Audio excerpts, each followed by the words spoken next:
For setup hunting, open position review. After open position review, market review. After market review, then setup hunt. Yes, ayun lang boss yung sa akin. Okay, very nice. Thank you, JP, no? So,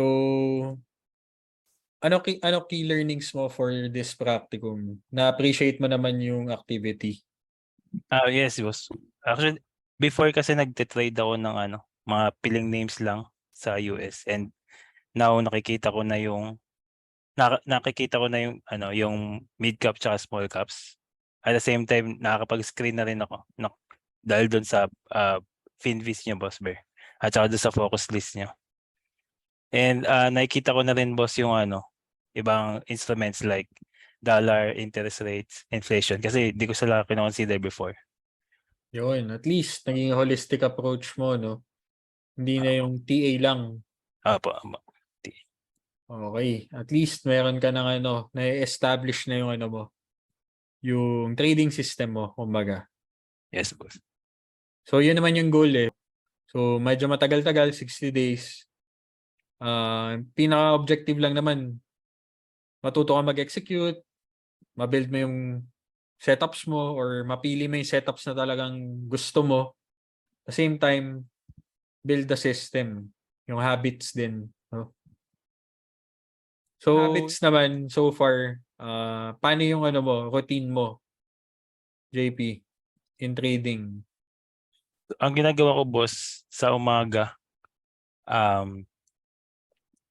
nag-warm up muna ako. Bali, meron akong presentation sa sarili na mag-warm up yung rules ko tsaka yung mga trading demons. Tapos yung sample chart, isang sample na good trade.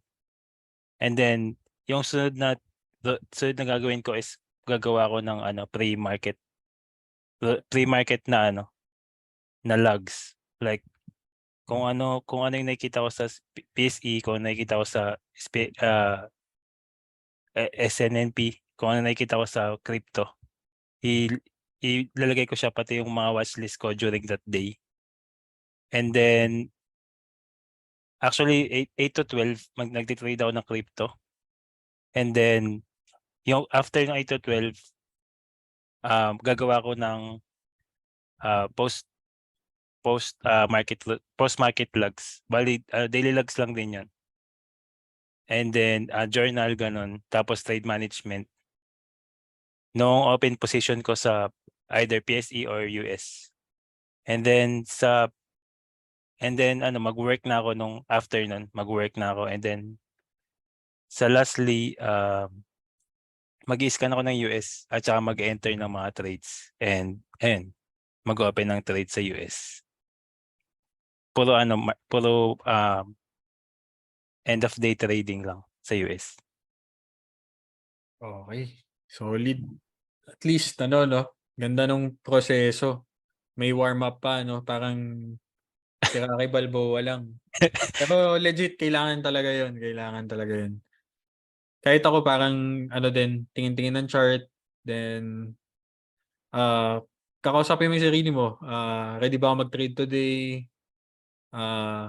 Ano ba, busy ba ako? Mabibusy ba ako? Most importantly yun, mabibusy ba ako? Ano ba yung mga magiging blockers ko for the day in trading? Mga ganun.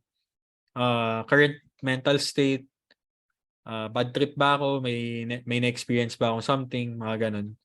So next step, for setup hunting, open position review. After open position review, market review. After market review, then setup hunt. If pwede. If maganda yung market. If hindi, then sit tight, sit and wait. Ganun talaga. May mga times na wala kang dapat gawin. Hindi mo naman kailangan lagi mag-trade eh. Yun. So, thank you JP for a great share in your process, and actually yung trades mo kahit na low win rate yan, importante na gagawa mo yung yung task mo in building the right habits in execution in the US market.